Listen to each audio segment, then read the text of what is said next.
kaj si ti delala? Ja, izsiljevala sem te. Na zelo različne načine, se pravi, najprej prošnje za pomoč, koliko je meni težko, prosim, če mi pomagate. Ne, potem sem bila jaz, pa si mi malo pihala na dušo, ne, ja, pa ti si tako sposobna, pa ti to zmoreš, pa tako. In to je čisto naravno, kako bojo ljudje. Pa si videla, da jaz resno mislim, pa sem bila tako, čak sama, ne, a ti meni res ne misliš pomagati? Že ti za mene zafrkava.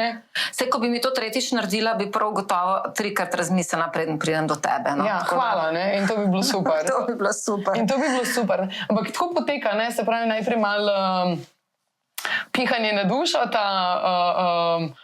to boženje ega, potem to vidiš, da ne gre, potem oseba kar naenkrat zaostri komunikacijo, potem potegnejo iz neke preteklosti ne vem kakšnega aduta ven. In če bi jaz bila oseba, ki ima težave s postavljanjem meja, bi popustila že pri temu, ki bi ti me rekla, pa se ti si tako zmoreš.